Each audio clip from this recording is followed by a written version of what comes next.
Welcome to Popternative, where we dive into topical discussions from the worlds of pop culture, social media, and sports.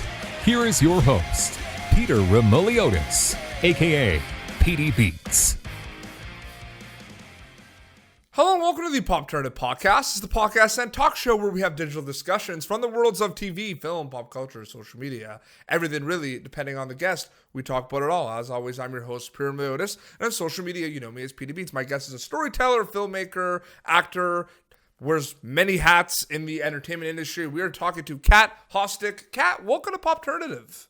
Thank you so much for having me, Peter. Appreciate it.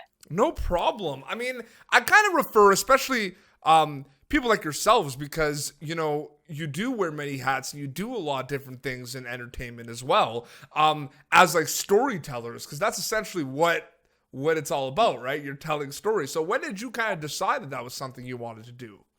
Well, I knew since a really young age that I wanted to be an actor. Like, I was really into the arts. I was a painter. I just knew that I liked expressing myself through the arts, essentially. So yeah, I think, you know, I kind of grew up with the mentality. My parents didn't really know how to get me into the business. They kind of thought it was like royalty and you're born into it. I didn't really have a chance. So then I just decided to go to University of Toronto when I graduated high school, so I can, you know, audition in the city and stuff like that. I think maybe a couple years in, I really wanted to direct something direct something that I acted in as well, and do something that was really my voice. And I think there's a ton of actors making more of their own work now. There wasn't as many back then, I don't think. No. So yeah, so that's essentially what I started doing. Mm-hmm. I just started like making a couple of my own projects, and then I really, really loved directing. I got the directing bug, and then started doing music videos, and then it just kind of turned into short films, and that turned into a feature, and that spawned other features, and then it just kind of went from there. I feel like directing is a very complex word and a very complex profession in terms of like explaining it, because there's a lot kind of going on. To you, what is directing? Ooh, it's a really great question, because, you know, at the end of the day, it's not show art, it's show business. And I think depending on how you look at it, if you're running a big set, like, you have to know how to manage people. A lot of actors can be difficult to manage because they're supposed to be so emotionally vulnerable at every moment. And there's different crew members who have different personalities. So you really have to learn people and how to manage people and personalities. And then you also have to know the art. I don't really know how to define it, but it's, you know, it's not just directing a story. It's really like, I guess, management of people. So I don't look at it from just an artistic perspective. I look at it from a technical perspective as well, and kind of everything, if that makes sense. Oh, absolutely. I mean, it's funny because, you know, there's a lot of people kind of work on they work on movies, or they work on TV shows, and a lot of people say, you know, that, wow, like when we worked on this film, you know what I mean? We were like a family on set, you know, everyone kind of got along. And then they even say, like, sometimes, like, I've worked on other projects in the past, and it's sometimes not like that, you know, a tight group doesn't maybe like, it doesn't feel as much as a family. It feels like more like work. To you, what is kind of the recipes of that process where people kind of, become close and get along? Is it have to do with like the chemistry, like on set? Is it have to do with just the people essentially just getting along and kind of jiving? Like, as a director, what do you see when you see like your cast and crew really getting along? Do you kind of see that because they're with each other all the time? Like, talk a little bit about that, because I find that very interesting, because everyone says that. It's like the cliche thing, like the cast and crew is like a family. You know what I mean? Like, I think, I don't know. I mean, look, I've been on shows where the whole crew is turned on the director and everyone on set is miserable. I really do think it trickles down from the director, the energy, a lot of it, not all the time. I think it's different on TV shows because directors come in and out and you always have the same crew of people. But yeah, I hear the same thing. It's like every show's like, oh, we have the best family, because you're with each other for, you know, so many hours in the day. But I don't know, you know, for me, I was going to say maybe it's it starts like with when you can trust the director and you can trust the project. And again, I think it depends if it's a TV or feature. Yep. But I think it starts there. And I'm sure. I don't know like what exactly it is. I'm trying to think that makes everyone happy. I work with like the same crew a lot. So ours is such a tight knit crew. We're like a family. Yeah. Like, you know, we'll finish a day at work and then everyone goes to the gym together or like goes for a that's for sure. Right. And spends time together outside of filming. So, yeah, I don't know if I really answered that question, but no, for sure. You touched on it a little bit. No, absolutely.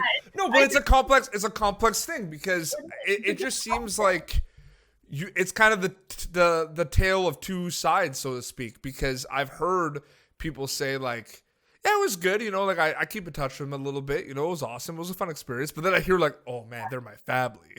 I talk to them all the time, every day, you know what I mean? So, no, I just find it interesting. It might maybe have to do with how long the shoot is too, right? Could that have to do with it a little bit? Yeah.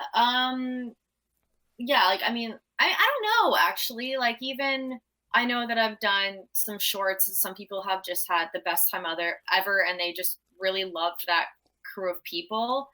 I don't know. Look, I think if you're working overtime and you're doing indie and you're not being paid for it and everything's miserable and the food's bad and things like this, even if you have good people around you, I think you're going to have a bad feeling about that when you think back on it, maybe.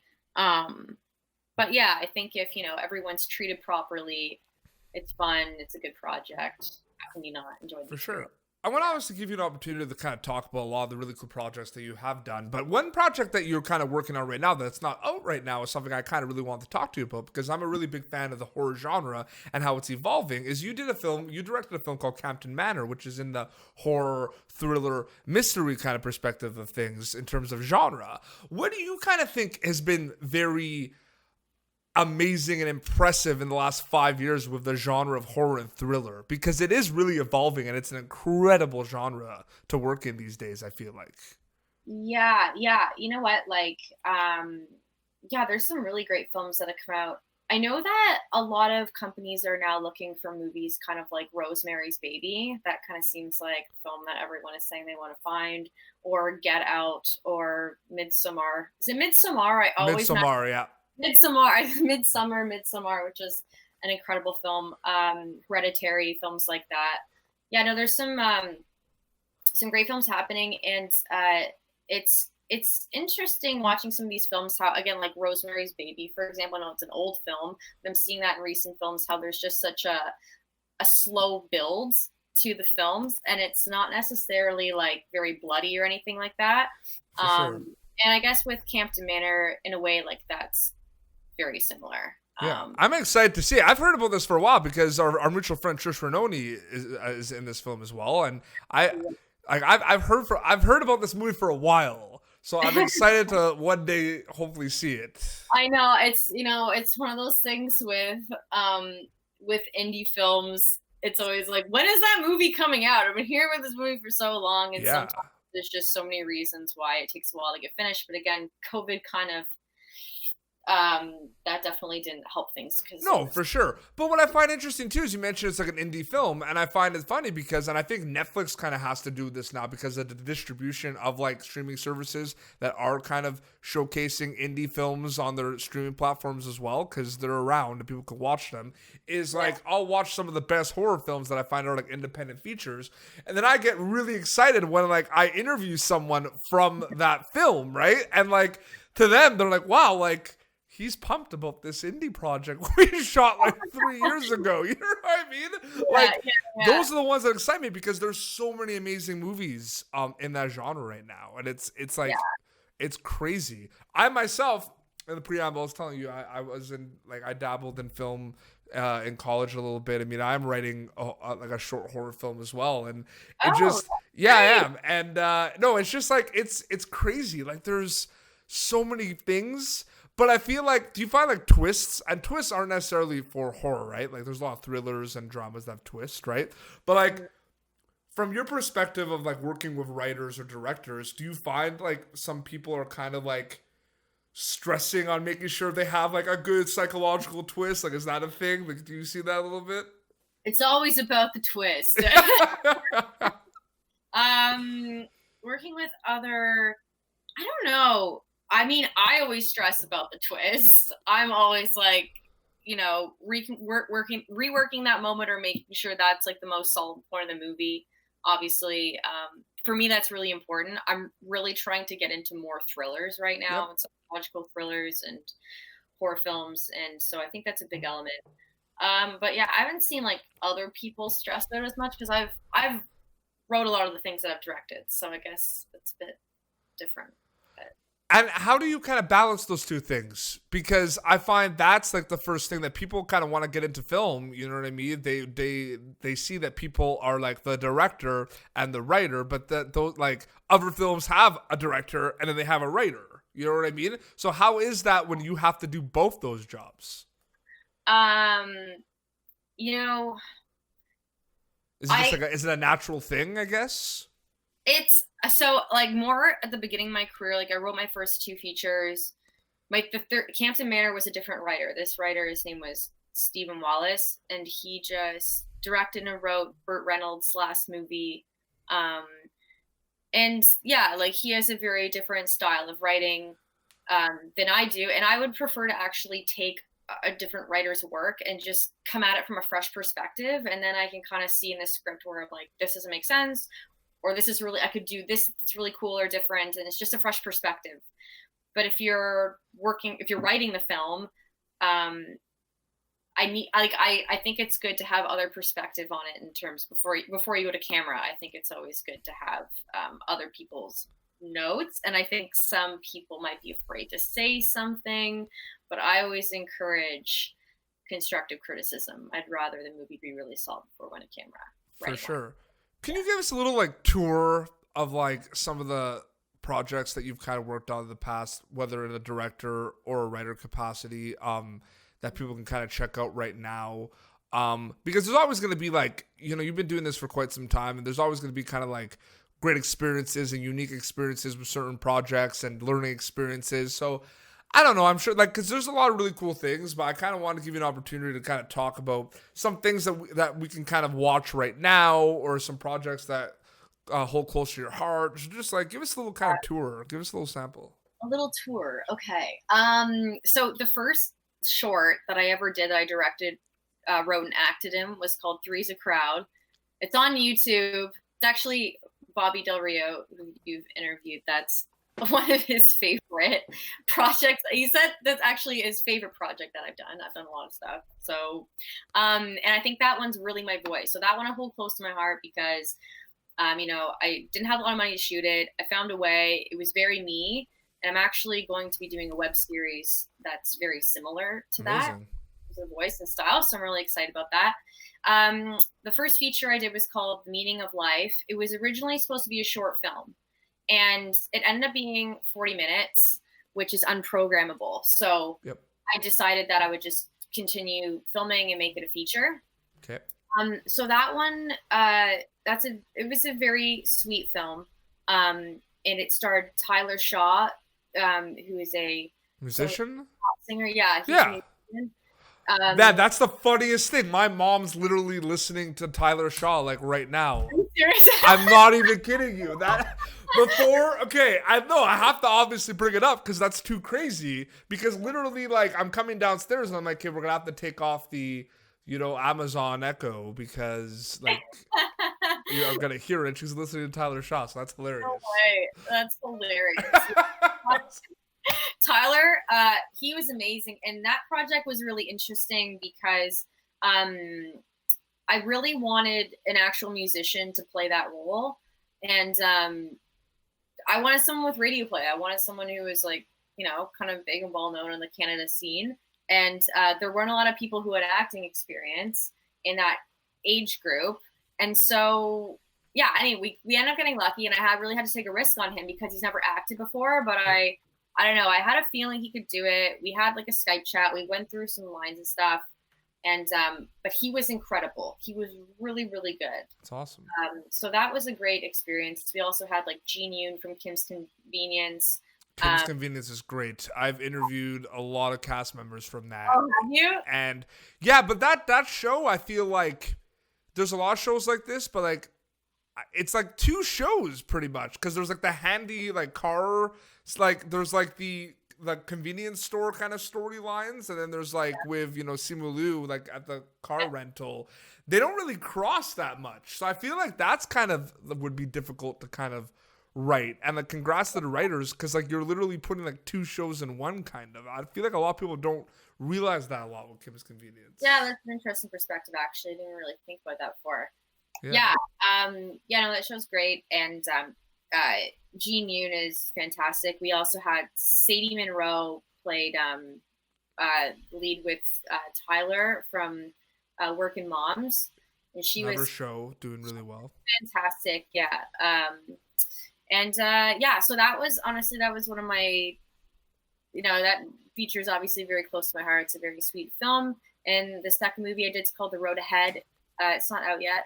So The Meaning of Life. Sorry, The Meaning of Life is on Amazon Prime. It's out now. If you have Amazon Prime, you can watch that. Awesome. And then The Road Ahead was my second movie. That one is just going through the distribution process right now. Yep. So probably soon, the next couple of months or something like that. And then obviously Campton Manor. Waiting on that is a lot of waiting games. For sure.